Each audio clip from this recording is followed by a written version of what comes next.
Few painters go to war, and in the days before conflict became global, few painters had experienced war either directly or indirectly. Their images of war may not even be very lifelike. When Eugène Delacroix exhibited his large picture of the massacres at Chios in the Paris Salon of 1824, the novelist and critic Stendhal, who had been a professional soldier, complained that life on the battlefield was a bit more nervous and untidy than this. Delacroix, born in 1798, lived through rumours of war, all of Napoleon's conquests and reversals on the European mainland, in fact.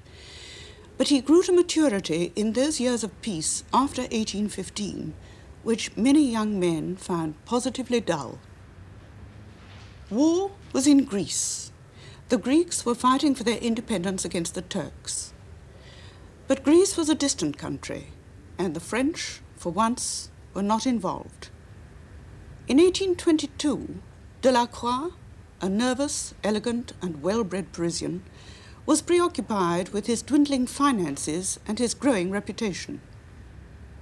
He had to decide on a subject for a picture that would add to his fame in the next Paris Salon, that of 1824.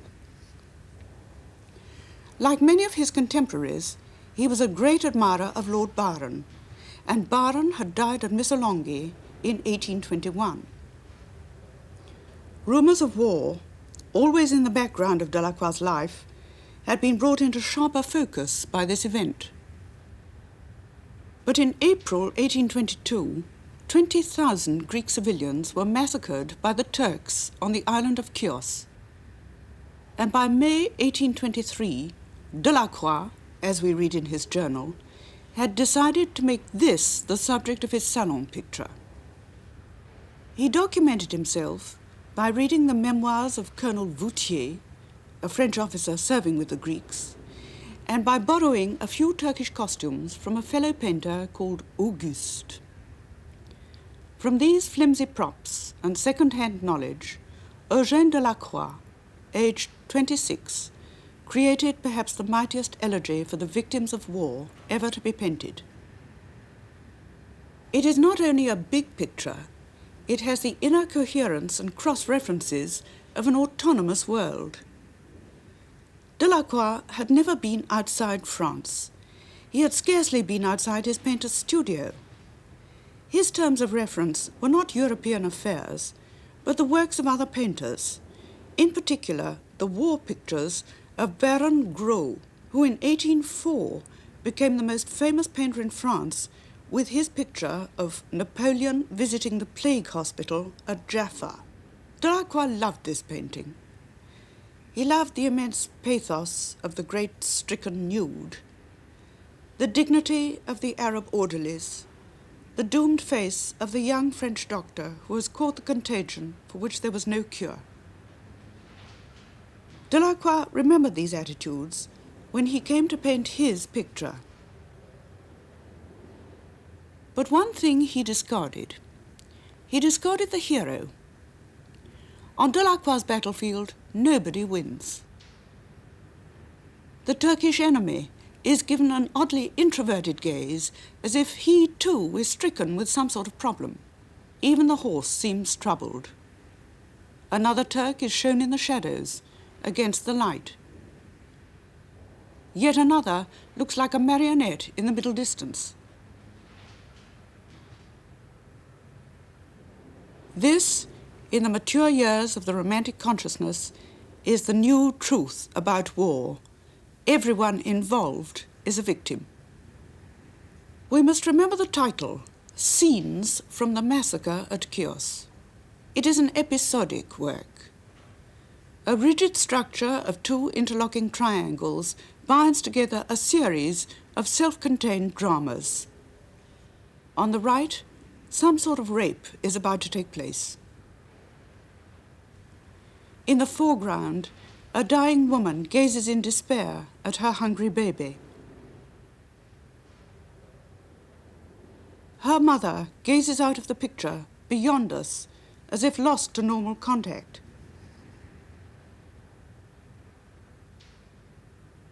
In two separate incidents, a brother and sister embrace.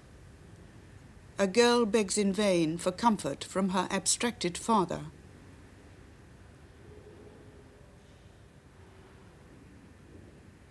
In the foreground lie a couple whose shame and grief can only be guessed at, so terrible and mysterious are they. Like the nude in Baron Grove's painting, the man wears the beginnings of a baffled smile. He sheds blood. None of these people look at each other or at us. Their emotion is too deep, too personal. They are inconsolable. How extraordinary, therefore, to reflect that they are all borrowed from other paintings. They seem to have proceeded directly from the painter's heart. But painting is a learned profession, and Delacroix was a particularly learned painter. He took his rape scene from Rubens, his weeping girl from David's Oath of the Herati,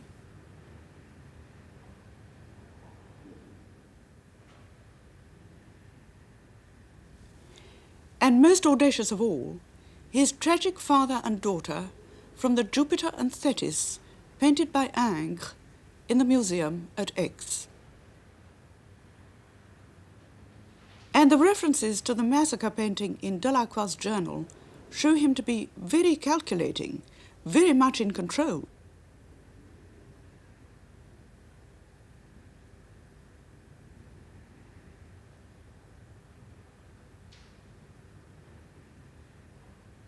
Surely these characters, whom we perceive as real families, a real community, cannot simply have been summoned from previous works of art. No, they cannot. Here we must pay tribute to that marvelous phenomenon, the romantic imagination, which is not really imagination, but a sort of heightened consciousness. The fact that we do not comment on the colors of this painting, or bother any more with the story that Delacroix retouched the sky after admiring a constable, is a measure of our acceptance of Delacroix's sophistication.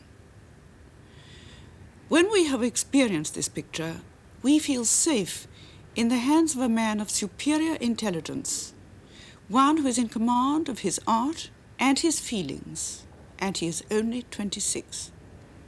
The painter is not yet a stoic. War is not yet pretext for a fatalistic shrug. Here Delacroix seems to be saying that all those who engage in war, whether attacker or attacked, are all victims. They will all destroy themselves. And what those victims suffer is never too obvious to mention or to underline. Delacroix, with imagination, perhaps, but with a telling forcefulness, is there to remind us of the futility of war.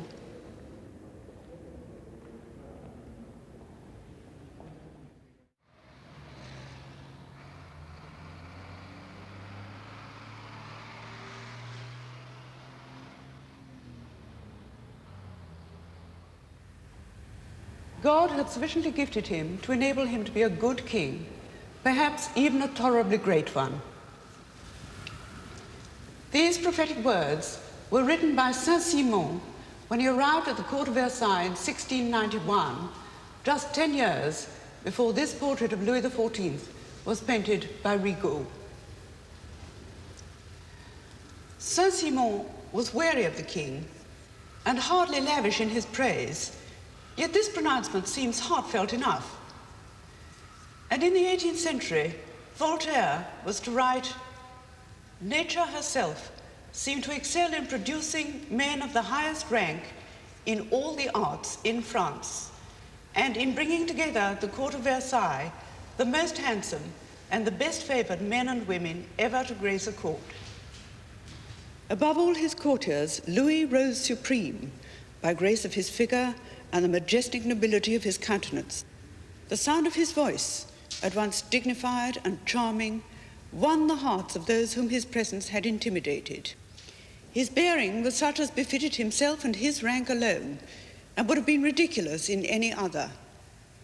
The awe which he inspired in those who spoke with him secretly flattered the consciousness of his own superiority. The old officer, who became confused and faltered in his speech when asking a favor, finally breaking off with, "Sire, I have never trembled thus before your enemies," had no difficulty in obtaining what he asked. Such sentiments are impossible today, and merely listening to them may make people angry. And yet we still think of the age of Louis XIV as one of the high peaks of European civilization, and we're not likely to forget the experience of wandering through the rooms and gardens of Louis's most outstanding creation, Versailles.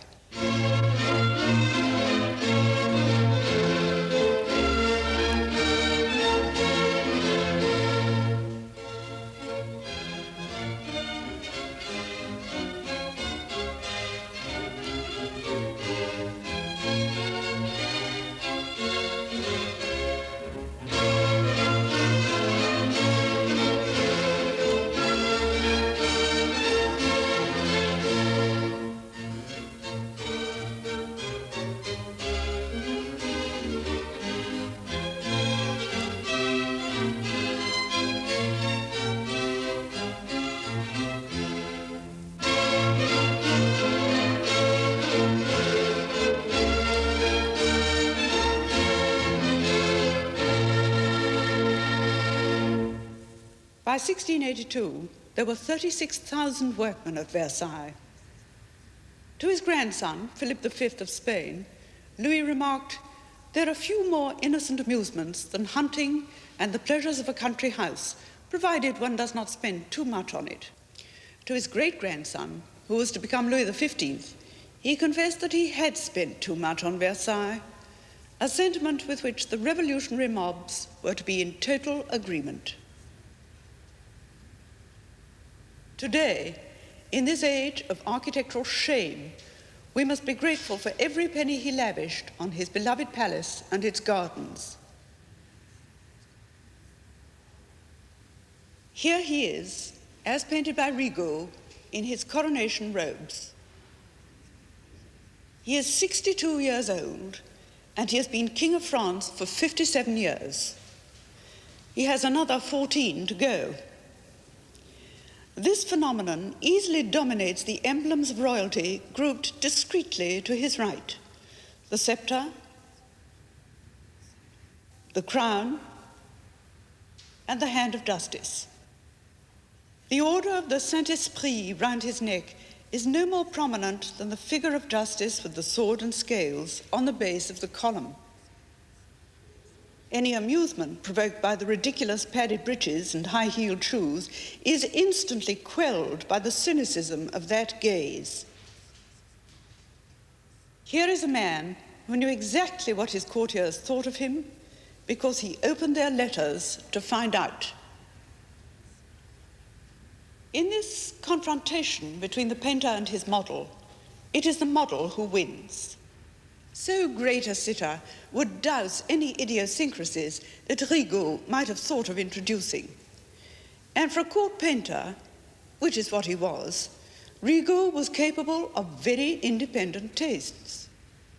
Many of his less overpowering wigged and armoured sitters are adorned with surprising bursts of drapery in glorious colours of hyacinth, scarlet, and bronze. And into the framework of his airtight portrait compositions comes the heavy ripple of drapery and curtain, agitated by a theatrical tempest somewhere off stage.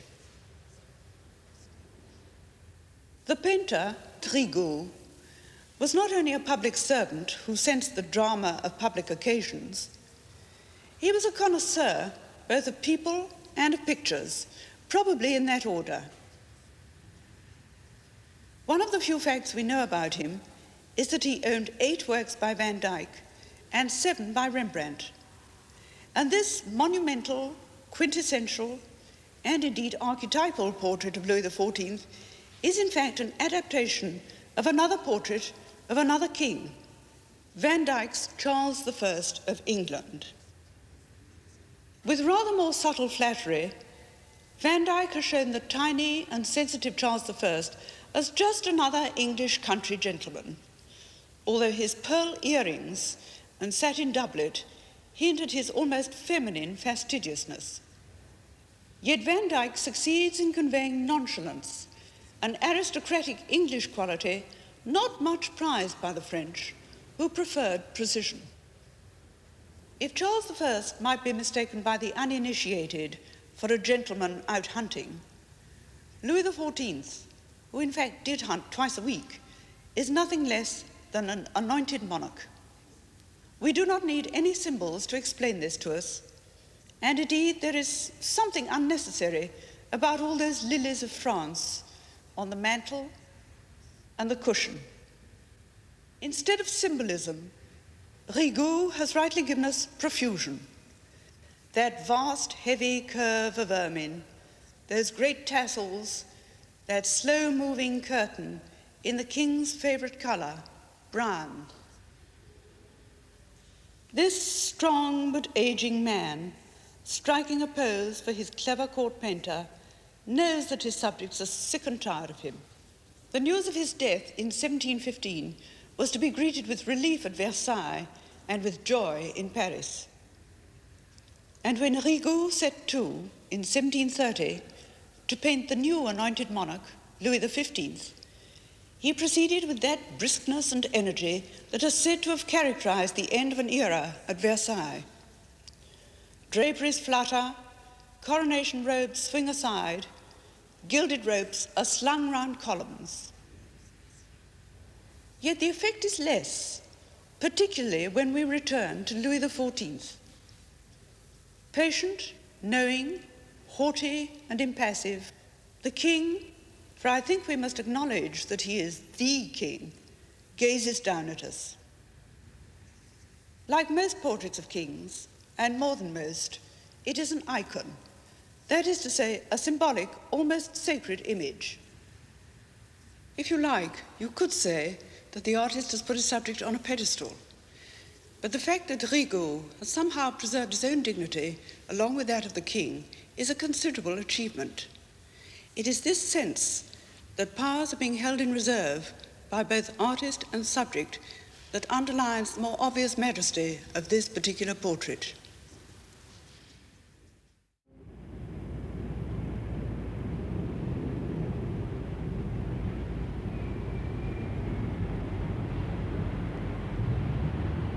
This picture of bathers by Paul Cezanne is not an easy one to enjoy.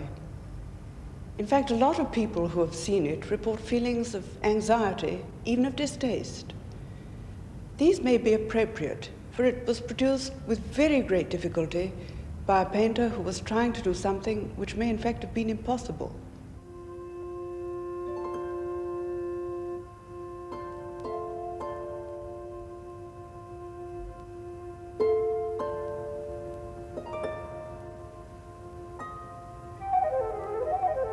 It is one of Cezanne's later works, painted around the year 1900, at a time when the artist was nearly always discouraged by his first attempts and would force himself to start all over again from the very beginning. He was 61, with only 5 more years to live. And this picture forms part of a series of attempts to depict nude figures in a landscape in a manner, as Cezanne said, that would be as durable as the art of museums.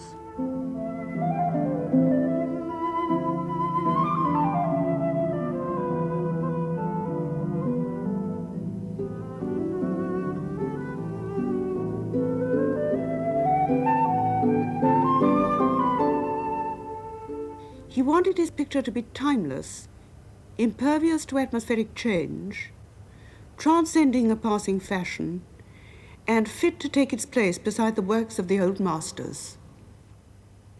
To understand this ambition, one must remember that Cezanne began his long painting career in the 1860s, the years which saw the evolution of Impressionism. When Manet paints Le Déjeuner sur l'herbe, very few people need to know that he is modernizing a subject made famous by Giorgione. You can enjoy this picture for its own effect, becoming involved in the story so charmingly, so openly presented. When Renoir paints his baigneurs, one's sense of pleasure is so great that the painter's own classicizing ambitions at this date are quite irrelevant. To the Impressionist painter, the visual information of the passing moment could be applied with wit and logic to themes which had preoccupied painters since the Renaissance. But when Cezanne paints bathers, there's no such sense of release, very much the opposite. There is tension and sadness and mystery. The mystery of the painter's task, and also the mystery of a style which seems to be in conflict with its subject matter. These mysteries represent many levels of experience. These are not real women, they are abstracts, pictorial motifs, subject without content. They look aloof and gloomy and disengaged, yet they form quite a collection. It is the vision of a recluse or a hermit. That is one level of experience. The next may consist of trying to make animate figures inanimate so as to conform more readily to the painting's architecture. Look at the way he paints this dog, for instance, lying right in the center of the picture, etched in thick paint in an unreal bluish color, lifeless as a boulder under the bather's heavy hand.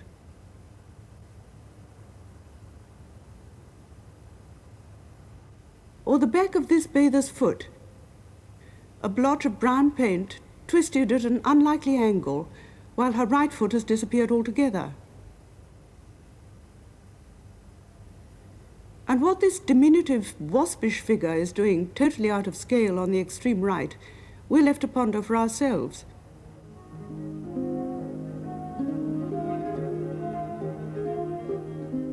The models seem anonymous, unimportant,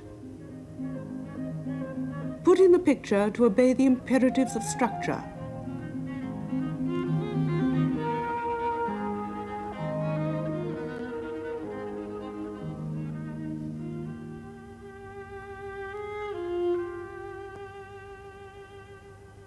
When painting a still life, Cezanne frequently used artificial flowers.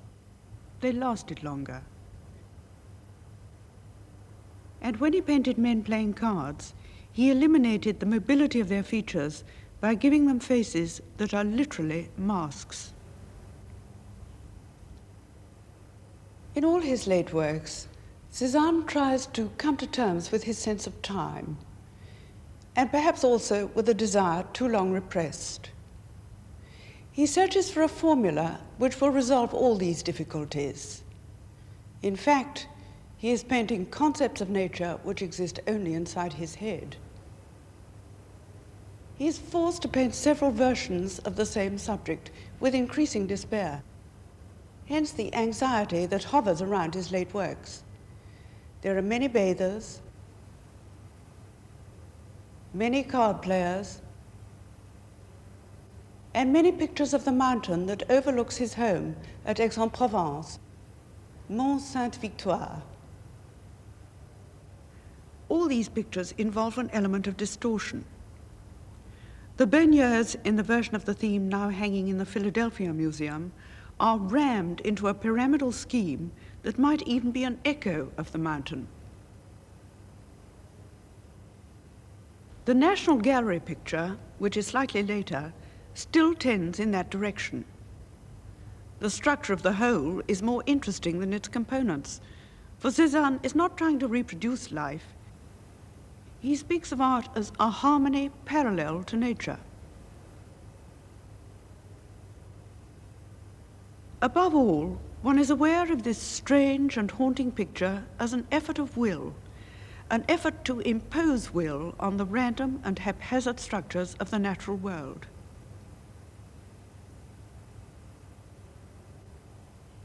Throughout the 19th century, painters submitted to nature as mystics do to God.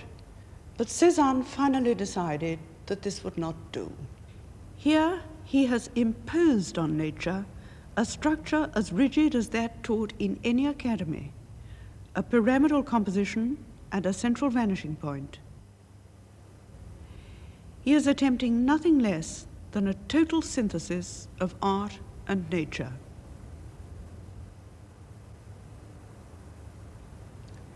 I think he failed. I think the attempt to provide solutions in paint to intractable problems is doomed to failure. Cezanne's friend Émile Zola was sure that he had failed, but Zola was operating from a basis of moral indignation which many people still feel when they look at modern art. But failure, unless it is habitual, is so interesting. And failure at this level of effort is absolutely fascinating. That is why this is such a great picture. The peculiar integrity of Cezanne is that he has brought forth pictorial logic, a strange, sad, and yet utterly authoritative vision which is there to remind us of the painter's desire to make life permanent.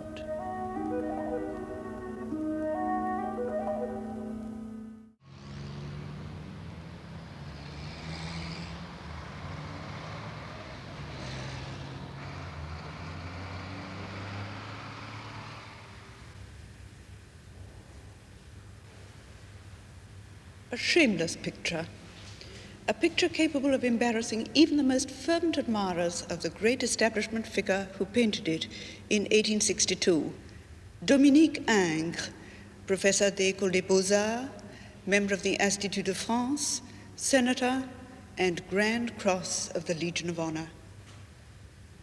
This important person had his fantasies like the rest of us. But more important than that, he loved women. And sexual fantasies are not always based on love.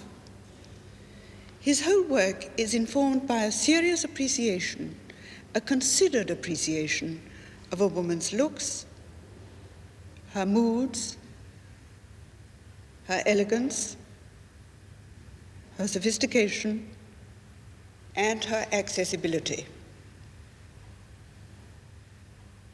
As befits the last great representative of the academic tradition in French painting, Ingres had an authoritarian type of character. This is apparent in the sort of advice he gave to his pupils, who were numerous.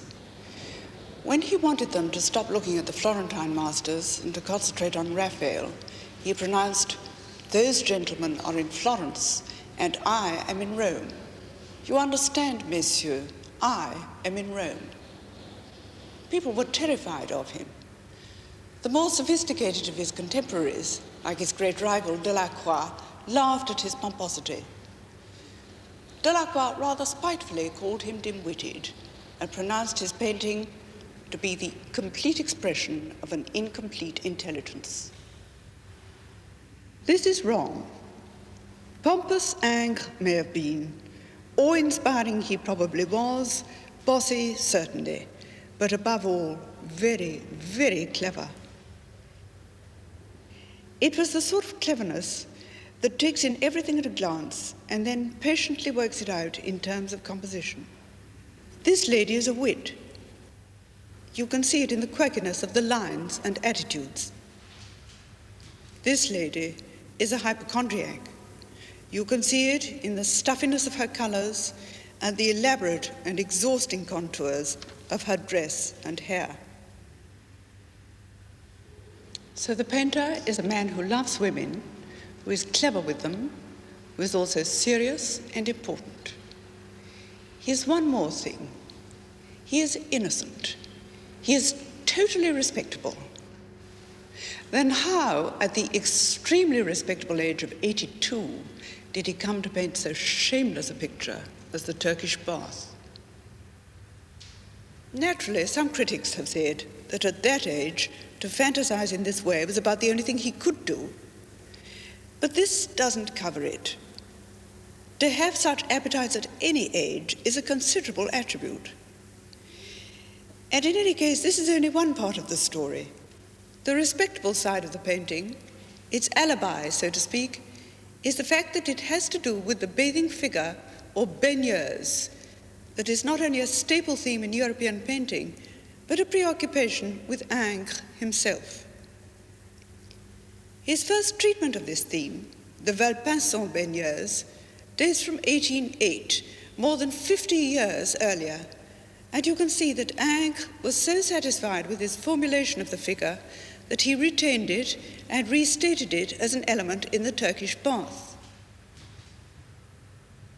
Onto the theme of the bather is grafted another theme, that of the harem. Like many men in the 19th century, Ingres was fascinated by the idea of women just hanging around in separate quarters until needed. And this is exactly what Ingres has painted, a group of women bathing in preparation for some erotic ritual. Appropriately enough, it is a dense and steamy group of figures, and one is very much aware of damp flesh. There is dancing, there is conversation, but these details do not break the heavy, brooding atmosphere. There are signs that the aged painter is tiring. Features tend to slide around the face. The little red and blue still life in the foreground is shaky and does not stand on anything. Above all, the most prominent figure on the right, which is painted from a model, does not merge with the others. She, of course, is the most shameless element in the composition.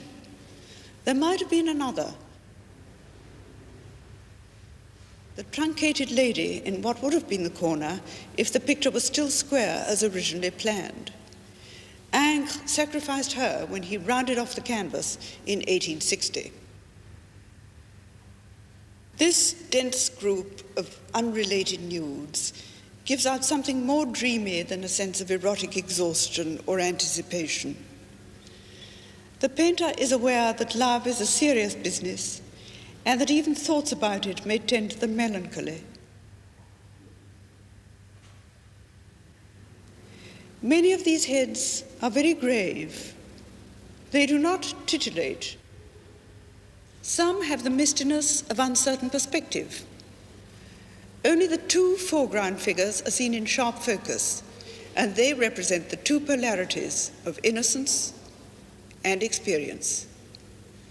The baigneuse figure, with her back to us, is as inviolable in 1862 as she was in the first painting of 1808. And the fully frontal nude, the odalisque figure, is unnervingly frank and straightforward. What the painter so singularly lacks is a sense of time. At 82, one would think, he should paint something more appropriate. The fact that he chooses to paint this particular subject is either shocking or heartening, depending on your point of view.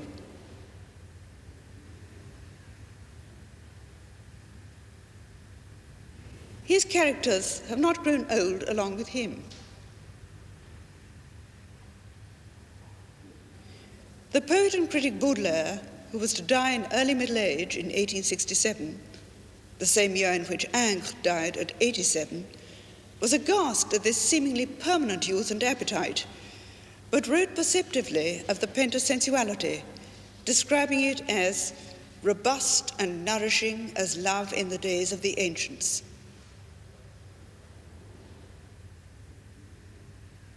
This is a talent given to few, and not one we care to consider much these days. And yet, there is a poignancy here. We return to the little still life. Those tiny cups and saucers, like a doll's tea set, tell us that the painter's concentration is now only intermittent. Little patches of cushion and headdress, unabsorbed red and blue, are a half-hearted attempt to arrest the tendency to uniformity of coloring. Even the different types of skin, which different women would certainly have, are hardly noted at all by Ingres. The women's bath is a place of mystery to the painter, and it is a mystery which he still intends to investigate. The ultimate outcome of all the preparations has no mystery for him at all, only erotic appreciation. But his sense of the ritual, of the closed world of women without men, is as sharp and as tantalizing as ever it was. Maybe he feels that this ritual should be a hidden one.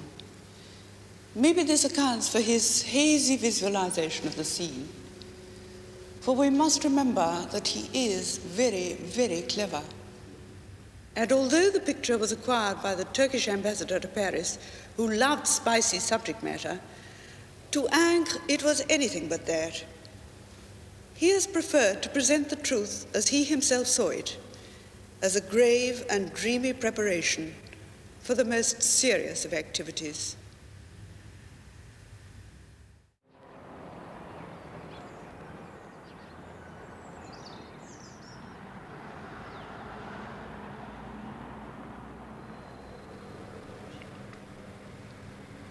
If there's such a thing as a woman's picture, as there's said to be a woman's film or a woman's novel, it must surely be this portrait by Madame Vigée-Lebrun of herself and her 9-year-old daughter, Jeanne Lucie Louise, whom she called Julie.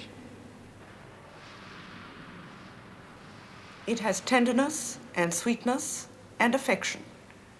For those who look for signs and shapes, it has one of the most perfect outlines that a neoclassical composition could have. Yet the portrait collects no crowds, despite its far from solemn perfection. It has attracted no feminist comment, and to my knowledge, it has figured on very few calendars. All this is very strange in view of the fact that women are rediscovering women to such a considerable extent these days. The 18th century offers such historians fine scope, for between 1769 and 1789, 2 women made illustrious careers for themselves in the arts. One was Madame Vigée-Lebrun, official portraitist to Queen Marie-Antoinette, and the other was Angelica Kauffmann, a Swiss lady working in London, the lesser painter of the 2. Angelica was a melancholy character who was said to have been the mistress of Sir Joshua Reynolds.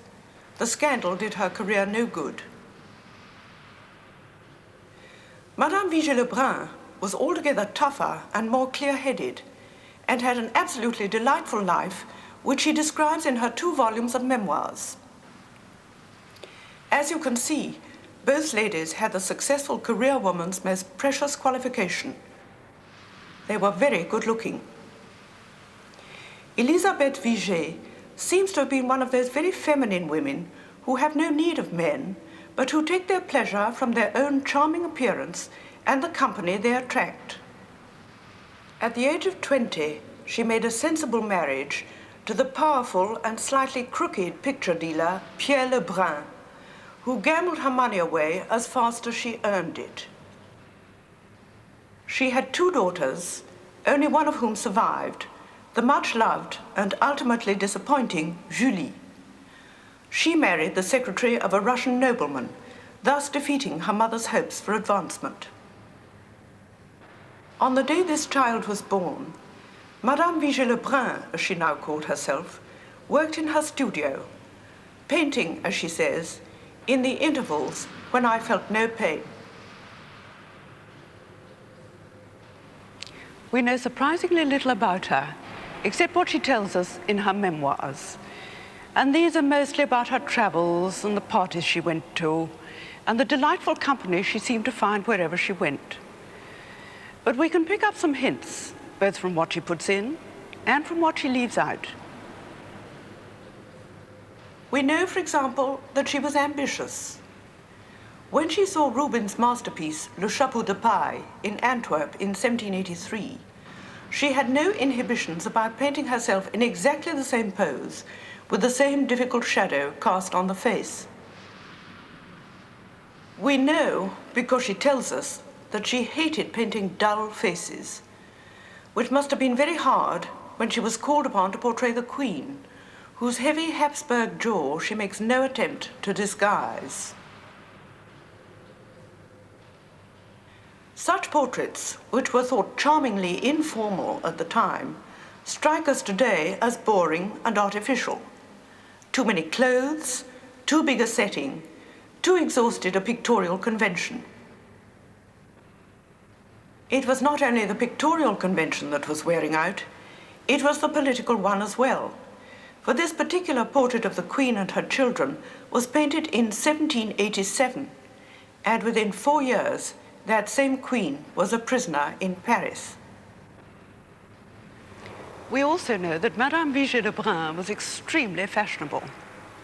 In 1789, on the eve of the Revolution, she gave a Greek supper party which was the talk of Paris. The guests wore white robes, reclined, and played the lyre. It must have been very uncomfortable. It was also very important, for it marked Madame Vigée Lebrun as one of those avant-garde spirits who could turn the strict archaeological movement of neoclassicism into a game that anyone could play. In the self-portrait with her daughter, painted in 1789, she is wearing her party outfit. A Greek tunic with a scarf round the waist and a ribbon in her unpowdered hair. This was to become known much later as the Empire style.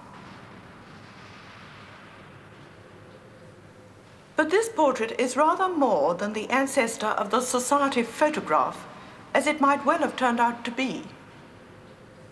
Portraits of mothers and children have always been popular, and in London, Reynolds and Rumney had risen to fame and fortune on portraits of aristocratic ladies with their offspring. It was Reynolds, the prestigious, the pragmatic Reynolds, who widened the repertoire of forms for this particular genre. And by the late 1780s, Madame Vigée Lebrun, had she chosen, could have copied any one of several models. One of these might be described as Cornelia, mother of the Gracchi, a classical reference much favored by Sir Joshua. The most obvious model is that of the Madonna and Child, with or without St. John, as can be seen in Rumney's portrait of the Countess of Albemarle with her son. And perhaps the prettiest is the Venus chastising Cupid motif, the mother's hand lifted for a playful slap. Reynolds again paying a well-turned compliment to the Duchess of Devonshire.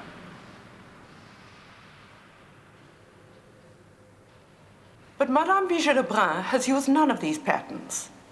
She is doing something entirely different, something more original and up-to-date.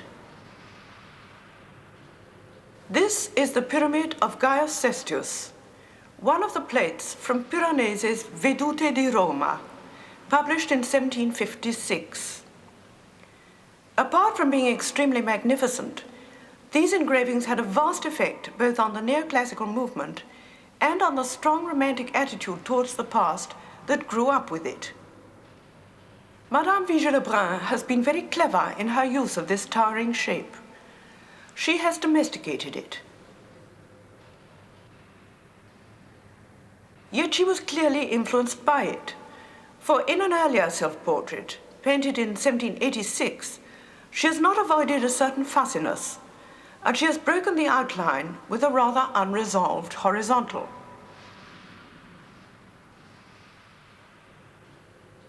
Yet 3 years later, she achieved this impossibly graceful feat of naturalizing Piranese's huge pyramid and of painting a neoclassical picture resonant with romantic feeling. The date is 1789, and Madame Vigée Lebrun was at the peak of her fame. Because of her devotion to the royal family, she went into exile on the outbreak of the Revolution. To her delight, she found even more royal, ducal, and aristocratic ladies in Russia. She returned to France in 1802, by which time her tender world of ladies and girls had toughened up quite a lot. The complexities of the romantic movement bored her, and although she lived until 1842, by which time her daughter was long dead, Madame Vigée-Lebrun never recaptured that douceur de vivre, which Talleyrand said vanished in 1789, and which is so perfectly expressed in this self-portrait with her daughter, Julie.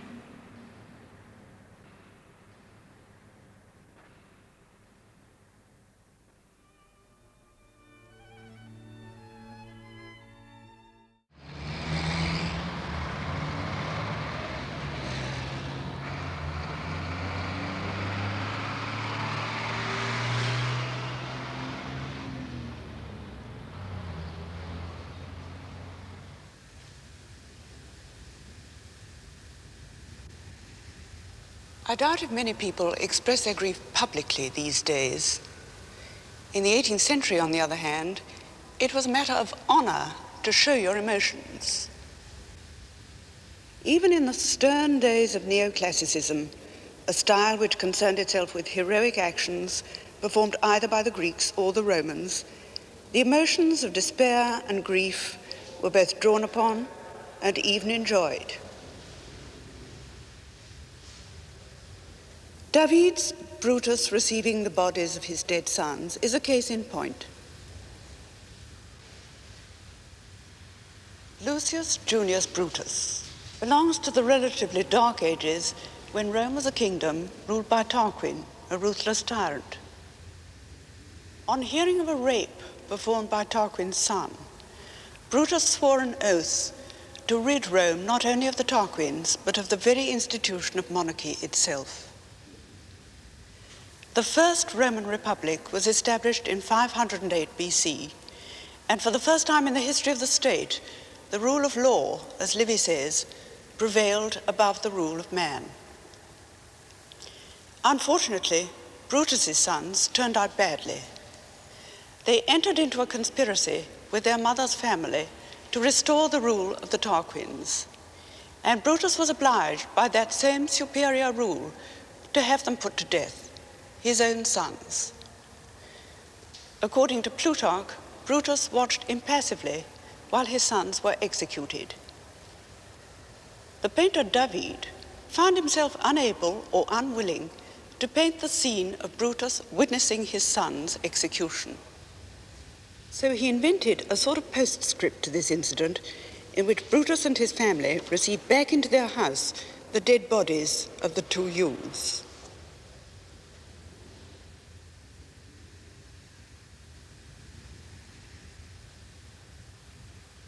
David did not in fact paint either Brutus's oath or his decision. He has decided to paint Brutus's grief.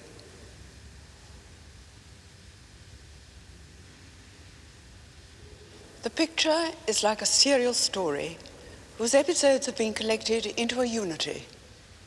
The same tiled pavement runs under the naked or sandaled feet of all the mourners. The same arcade of Doric columns, breaking over the door lintel, divides the living from the dead and stricken. Inside this framework, fragmentation takes place. Brutus himself is only superficially impassive, as Plutarch described him. He takes refuge beneath a darkly silhouetted statue of Rome, justification for his actions. Yet he is still obsessed with his decision. One hand points to his head, seat of rational argument. The other instinctively tightens on the hated and incriminating letter which his sons wrote to Tarquin. His powerful arms are relatively still, but his feet recoil and rise. In contrast to this knot of conflicting physical tensions, Brutus's wife is a more dramatic but less noble figure. She looks flustered rather than stricken, and we remember that hers is a political as well as a maternal reaction. Her family devised the royalist plot. Our only indication that bloodshed has taken place is provided by the younger daughter, who throws up her hands in horror as she sees the bodies. Her sister has taken one look and fainted.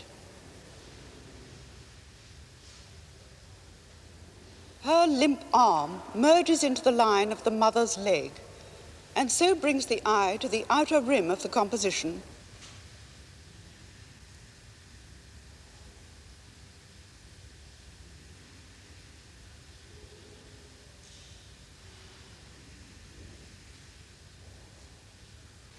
And to the figure of the old nurse. Far more crushed by the loss of her children than their real mother.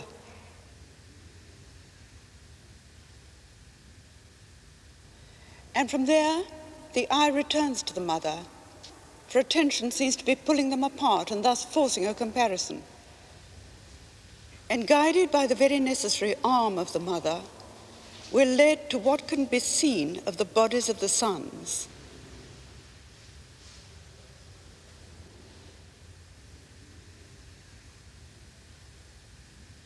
And thus back to Brutus again.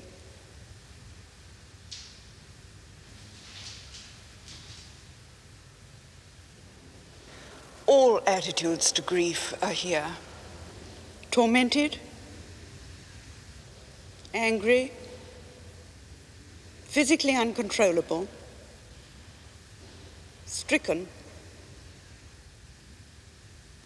professional. Obviously, physical expression counts for a great deal. And yet the picture is not just a panorama of faces. I've said that it is about fragmentation. First of all, in the physical sense. All contact between Brutus and his wife has been lost. She is in the light. He is in deep shadow. His hand points, with what one now perceives as waning conviction, to his head. Her hand, which does not point at all, is used as a spotlit focus for what David paints best, shock.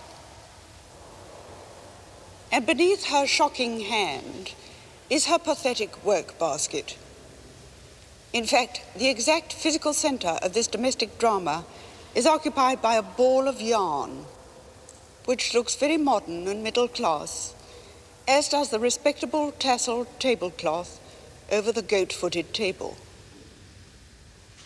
The needle and the cloth, an exquisite piece of painting, provide the still center to this dissonant composition.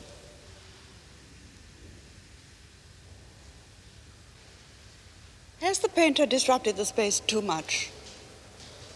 In comparison with his earlier works in this style, certainly. In The Oath of the Hierarchy, which shows a moment of resolution, the spatial formula is like an intellectual theorem triumphantly solved. In The Death of Socrates, the intellectual theorem is solved with less obvious triumph, but with ease and beauty. In the Brutus, the spatial formula has been partially abandoned. The episodes are scattered and the center left bare.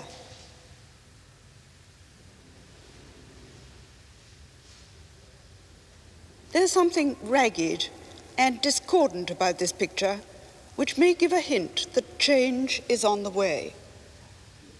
The torments of the Romans were to return to obscurity as the torments of the French increased. The tension, as shown in Brutus's hand clutching the document, was to expand into the complete awe and empathy which enabled David to paint the death of Marat. But now we're in contemporary revolutionary France.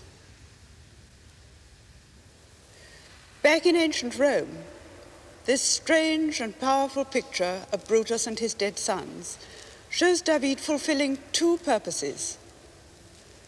The one he knows about involves him in paying homage to the world of classical antiquity. The one he feels is concerned with the disruptive and incalculable effects of emotion.